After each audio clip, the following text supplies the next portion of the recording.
વચ્ચે વરસાદનું ઝાપટું આવ્યું, તમને બધાને બરાબર ભીંજવી ગયું.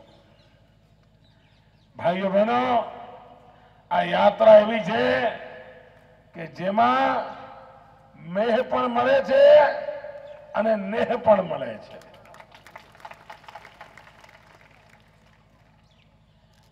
ભાઈઓ બહેનો, હું તમારો સમય વધારે લેતો નથી, પરંતુ કેટલીક બાબતો તરફ ધ્યાન દોરવા માંગુ છું. ગયા 12 વર્ષથી સમગ્ર વિશ્વમાં ગુજરાતે વિકાસમાં એનું નામ મોટું કર્યું છે. દેશની પ્રગતિમાં ગુજરાત યોગદાન આપે છે. આ દેશ પાસે ગુજરાતે ક્યારેય હાથ લંબાવ્યો નથી. ક્યારેય ગુજરાત બીજનો કઠોરો લઈએ દિલ્હીના દરબારમાં કાણી પાઈ લેવા ગયું નથી. પણ છાસવારે ગુજરાતને બદનામ કરવામાં આવે છે. ગુજરાત જાણે ભિખારી હોય, ગુજરાત જાણે ખંડિયું રાજ હોય એવી પ્રવૃત્તિ ચાલે છે. કોઈ પણ યોજના બની હોય તમારા કોંગ્રેસના મિત્રો ઉછળી ઉછળીને કહે છે આ પૈસા તો દિલ્હીથી આયા છે. આવું કહે છે ને? જરા ખોંખારીને બોલો તો વાત થશે ભાઈ. શું આપણું ગુજરાત ભિખારી છે? શું આ ગુજરાત દિલ્હીના પૈસે ચાલે છે? ના, દિલ્હી ઉપર નિર્ભર છીએ આપણે? તમે મને કહો ભાઈ, તમે મને 5000 રૂપિયા આપ્યા હોય અને હું તમને 500 રૂપિયા પાછા આપું તો રૂપિયા તમે મને આપ્યા કહેવાય કે મેં તમને આપ્યા કહેવાય? સમજણ પડી કે ના પડી? તમે મને 5000 આપ્યા હોય અને હું તમને 500 રૂપિયા આપું, રૂપિયા કોણે આપ્યા કહેવાય? 5000 વાળા આપ્યા કહેવાય ને કે 500 વાળા કહેવાય? 5000 વાળા કહેવાય? હા કોઈ એટલે ખબર પડે. 5000 આપ્યા કહેવાય? હવે મને કહો, દર વર્ષે ગુજરાત દિલ્હીની તિજોરીમાં 60,000 કરોડ રૂપિયા આપે છે. કેટલા? અરે આટલા બધા રૂપિયા આપી છે, જરા દમથી બોલો નહીં યાર. 60,000 કરોડ. કેટલા?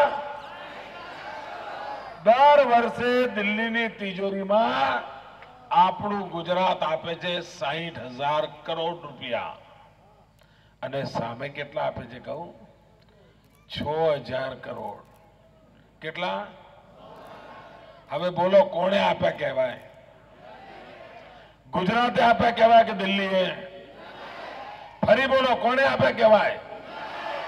અને તેમ છતાંય દિવસ રાત ગુજરાતનું અપમાન કરતા હોય તો એ અપમાનનો બદલો લેવો જોઈએ કે નહીં? આ દિલ્હીને સબક શીખવાડવો જોઈએ કે નહીં? આખી કોંગ્રેસને પાઠ ભણાવવો જોઈએ કે નહીં?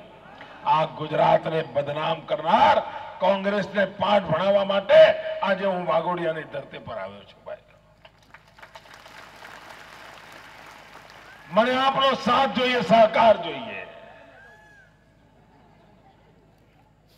આપ વિચાર કરો, કાલે પ્રધાનમંત્રીએ કહ્યું, એક અદ્ભુત વાત કરી. બોલો, યાદ છે શું કહ્યું કાલે એમણે? શું કહ્યું? નાના છોકરાને ખબર પડી ગઈ કે આપણા પ્રધાનમંત્રી એમ કહે છે કે પૈસા ઝાડ પર નથી ઉગતા. ભાઈ, તમને ખબર હતી કે નહોતી? આ પ્રધાનમંત્રીએ કહ્યું, તમને આશ્ચર્ય થયું ને? બધાને ખબર છે ને પૈસા ઝાડ પર નથી ઉગતા? બધાને ખબર છે ને? પણ સાહેબ, બધાના ઝાડ જુદા હોય છે. બધાના ઝાડ જુદા હોય છે. પ્રધાનમંત્રી, તમને ખબર નહીં હોય કે પૈસા ઝાડ પર ઉગતા નથી, પણ કોંગ્રેસ પાસે તો એવા ઝાડ છે કે જ્યાંથી રૂપિયાના ઢગલા ઉતરે છે. કોંગ્રેસ પાસે એક ઝાડ હમણાં હતું 2G સ્પેક્ટ્રમ, 1,76,000 કરોડ એ ઝાડ પરથી ઉતર્યા. બીજું હમણાં ઝાડ એમણે શોધી કાઢ્યું કોયલો, કોયલામાં 1,80,000 કરોડ. આ કોંગ્રેસના ઝાડ આ દેશને બરબાદ કરી નાખ્યો છે. દરેક યોજનાને ઝાડ બનાવી દે છે અને ઝાડમાંથી રૂપિયા ઉતારે છે. ભાઈઓ બહેનો, હમણાં મેં યોજના જાહેર કરી.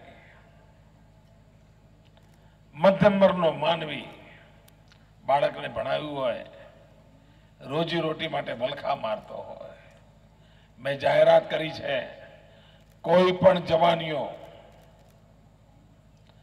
એ જો ભણ્યા ગણ્યા પછી પોતાનો ધંધો કરવા માંગતો હશે, કારખાનું કરવા માંગતો હશે, દુકાન ચલાવવા માંગતો હશે અને બેંકમાંથી લોન લેવા જશે અને બેંક એમ કે ગેરંટર લાવો તો લોન મળશે. આ બધા જવાનીઓને કહું છું, આપ લોન લેવા જાઓ અને બેંક ગેરંટી માંગે, મારી સરકાર તમને ગેરંટી આપવા તૈયાર છે. મારા ગુજરાતનો જવાનીઓ ઉદ્યમશીલ બને, રોજગાર કમાય, આ મારો નિર્ણય છે.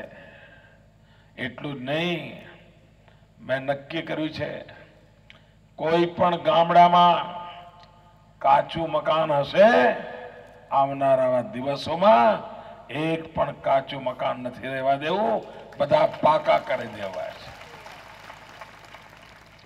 અને મારું કોંગ્રેસ જેવું નથી ભાઈ, હું કહું એટલે પૂરું કરીને જ રહું અને ન કરી શકું તો બોલું નહીં. આ કોંગ્રેસે તમને કહ્યું હતું 100 દિવસમાં મોંઘવારી હટાવીશું. કોંઘારીને બોલો યાર, 100 દિવસમાં મોંઘવારી હટાવશું એવું કહ્યું હતું. મોંઘવારી હટી?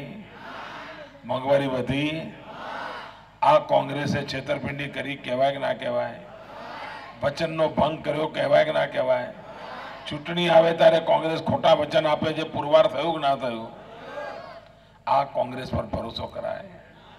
આ સાચવવાનું છે. આ ચૂંટણી આવી છે ને, એવા બધા જાત જાતના ફરફરિયા વહેંચશે, એવા ફરફરિયા વહેંચશે, ભલો એ હવામાં આવી જાય.